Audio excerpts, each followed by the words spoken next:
Lagot ka, Soto. Mga abogado, nandyan na sa Supreme Court para kasuhan si Tito Soto. O eto, Soto, panoorin mo ang video.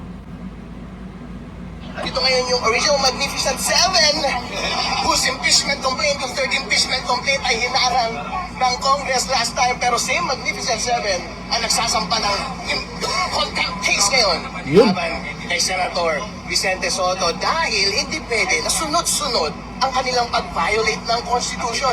Biniolate nila yung Constitution before sa hindi nila pagtanggap ng aming third impeachment complaint ngayon.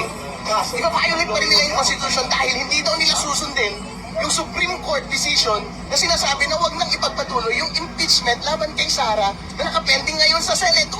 Hindi pwede! Bilang Magnificent Seven member, kailangan namin lumaban dito sa kanilang sunod-sunod na pag-violate ng Constitution. At dahil dyan, kasama pa rin natin siya, as usual, Mr. Ferdy Topacio, Mr. Jing Paras, Cathy Binag, and Mr. Manuel Luna. Where are thou, sir?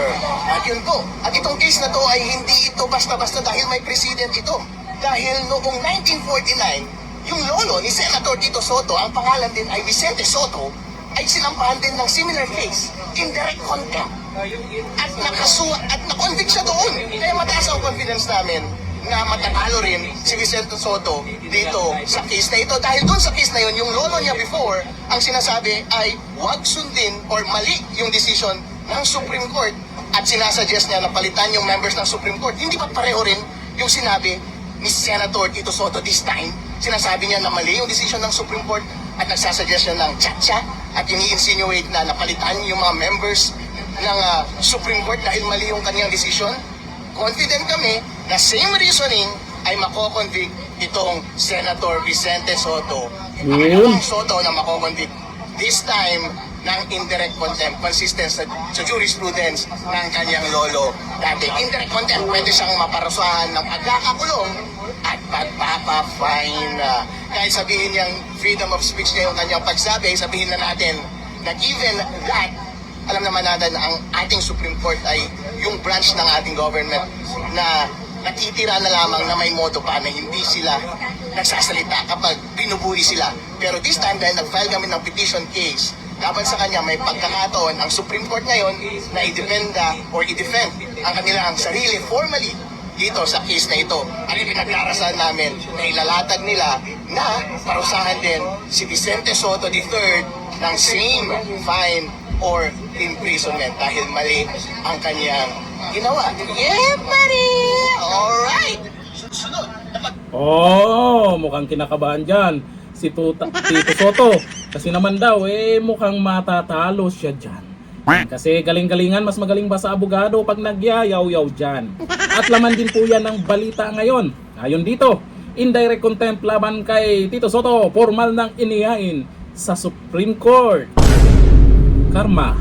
Formal nang naghain ng indirect contempt petition ang isang grupo ng abogado laban kay Senate President Vicente Tito Sotto III sa Korte Suprema. Ngayong pinangunahan niya ni Attorney Ferdinand Topacio ang grupo na nagsampa ng petisyon kaugnay ng umano'y mga pahayag ni Sotto laban sa desisyon ng Korte Suprema sa impeachment complaint laban kay Vice President Sara Duterte. Hindi naman kasi nila matanggap kung ano yung nagiging desisyon ng Korte. Mas magaling pa kayo. Si Sotto ba? Mas magaling pa itong si Sotto pag nagsasalita sa korte naman nagdedepende yan sa totoong pangyayari, ebidensya, nagbobotohan sila at talagang wala wag na ipilit pag hindi kaya. Itong si Sotto naman, iwan natin kung mananalo siya dito, may mukhang delicate siya dito. Ayon sa mga abogado, ang ilang naging komento ng Senate President ay maituturing umanong public scorn o lantad ng paglapastangan sa hudikatura na lumalabag sa inaasahang respeto sa pinakamataas na hukuman ng bansa. Sa kanilang petisyon, iginiit ng mga naghain na bagamat may karapatan sa malayang pamamahayag ng opinyon ang sinumang opisyal, may malinaw na hangganan ito, lalo na kung nagmumula sa isang mataas na lider ng pamahalaan. Oo nga, Senate President ka dyan.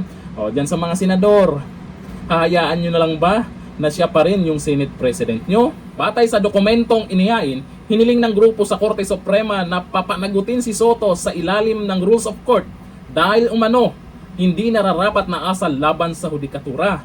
Samantala, ayon sa mga abogado, layunin ng kanilang hakbang na mapanatili ang dignidad, integridad at kredibilidad ng hudikatura sa harap ng publiko, lalo na sa gitna ng mainit na usaping politikal sa bansa. Sa ngayon, hinihintay pa ang magiging tugon ni Senate President Soto at ang magiging aksyon ng Korte Suprema sa naturang petisyon. At tumimik si Soto ngayon. Akala siguro nakaraan nung sinabing kakasuhan siya, akala ng iba ay sabi-sabi lang, o ito, ngayong araw, nandyan na sila sa Korte Suprema para kasuhan si Tuta Soto. Teka, Tito Soto pala. Kabahan na yan. Abangan natin ang magiging resulta niyan. Matatalo nga ba si Soto? Abangan natin yan. Hanggang dito na lang. Thank you. Bye-bye.